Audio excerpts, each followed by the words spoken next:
And I'm back with another machine on the Vulnhub, which is VulnUpload. From the name itself, we can guess that this machine has something to do with the file upload vulnerability.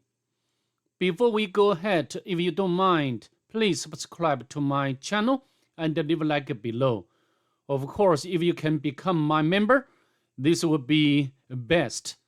So enough said, let's just get started. We can switch into the Kali Linux VM. Above all, we need to discover the IP address of the target. The utility I'd like to use is net discover as usual. So we can run net discover. And we need to, as you can see over here, I need to use sudo to run this utility. And option of I to specify the interface. So the packets can be sent through this interface to discover the IP address of the target. And then the R option to specify the network range. So now we can hit enter. As you can see, the IP address of target could be identified as 252. Then what are we going to do next? We need to do the port scanning with Nmap. To save time, I've already done that earlier. So for now, we just get out the result of this Nmap scanning. Result, as you can see, I used the option of scene scan, the virtual scan, the default script scan, followed by the -p- to do the comprehensive scan, and then followed by the uppercase P and not to do live testing, because we have already know that the target is online or alive. The last option of all is ON to output the result into this file. The IP address has been changed a bit. Maybe I need to enlarge the font so you can see what's going on exactly. From the Nmap scanning, we can tell that the target has two open ports. The first one is 22, which is running SSH service and also the version information. As we know, this version doesn't have any vulnerability.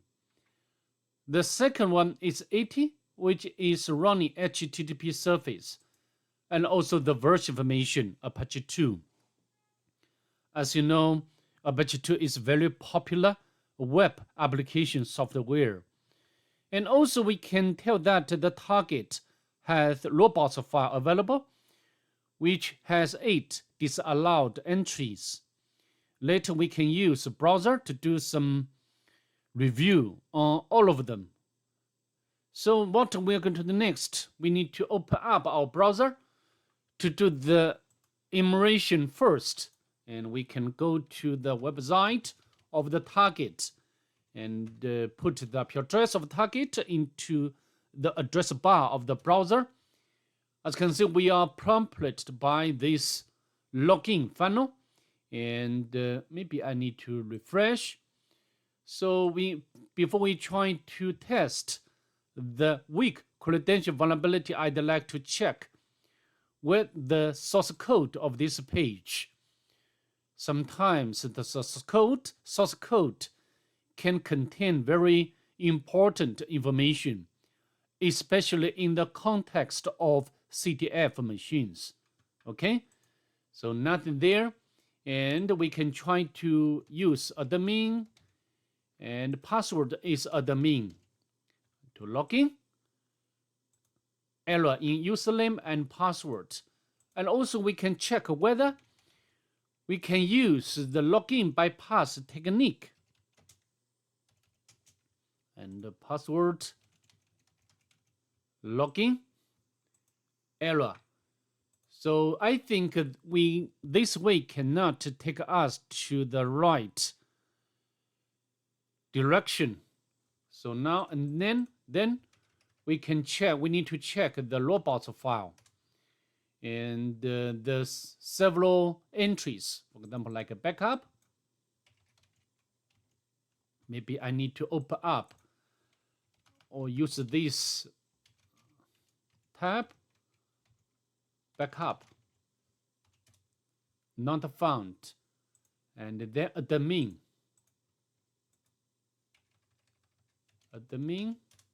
not found as well, admin area, and we can access this one.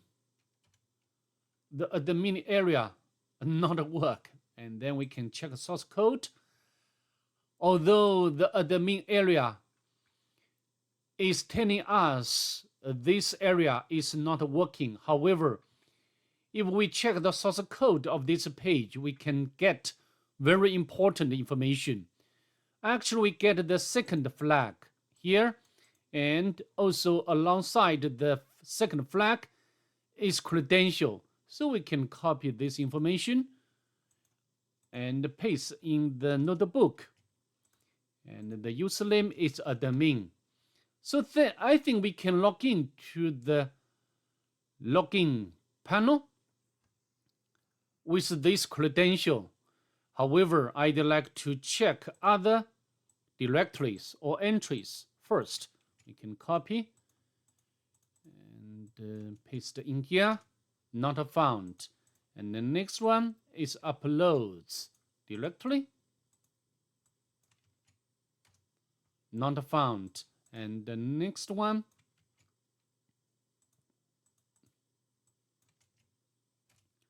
yeah, I think this directory is acceptable. However, at this point, there is nothing here.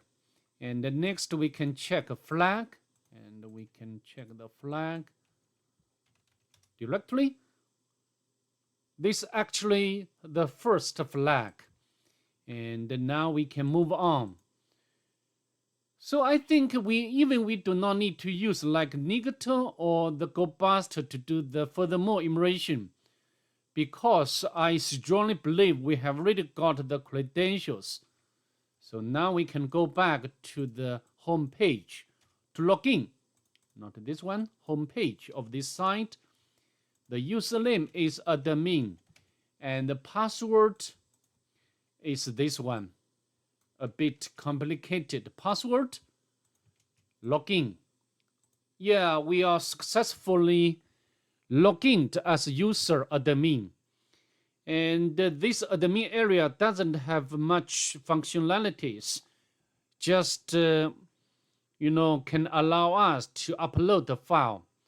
So next, I think we can try to upload a file, for example, the PHP reverse shell file.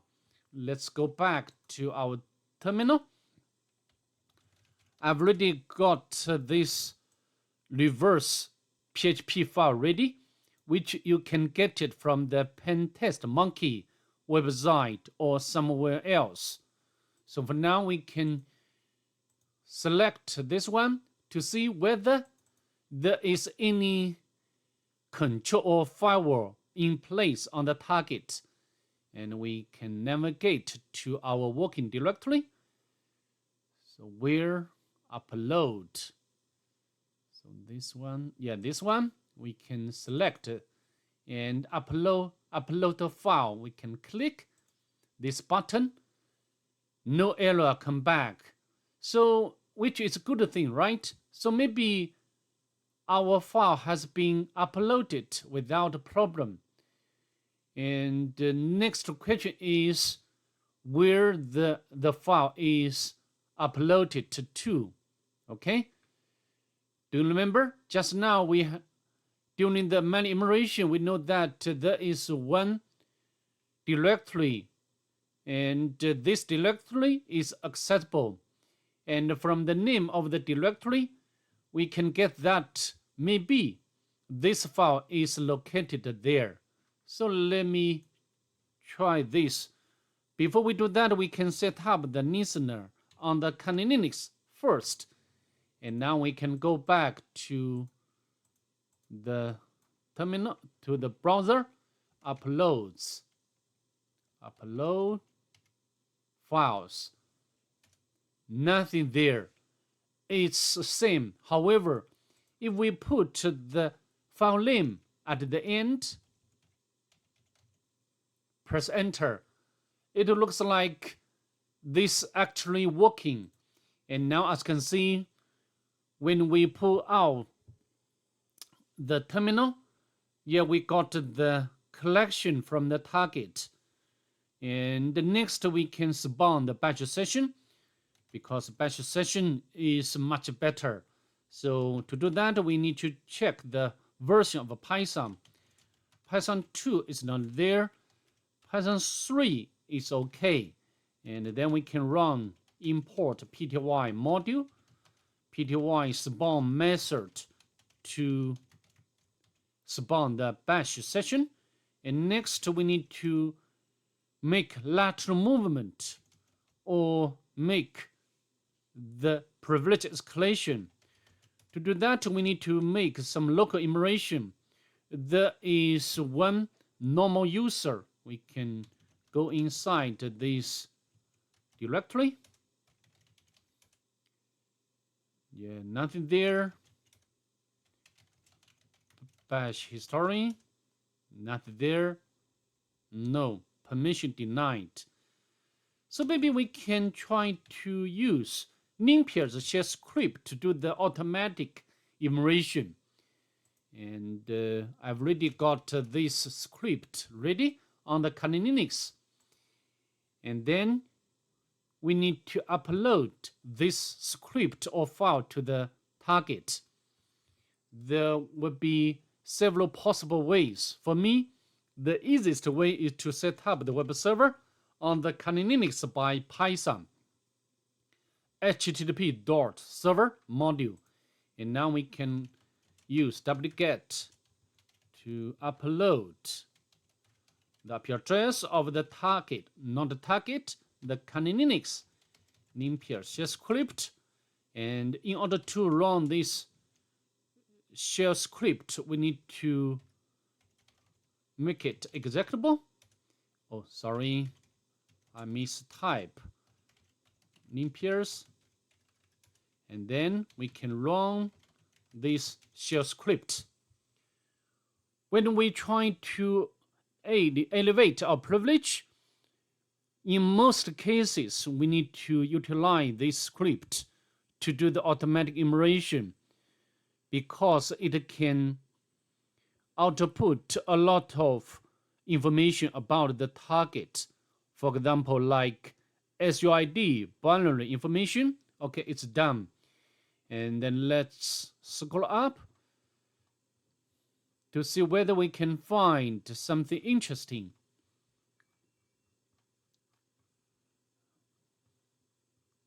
The capabilities information, SUID,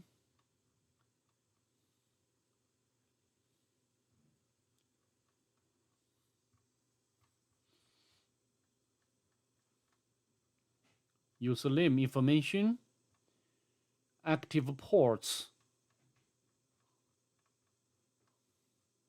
Chrome job information,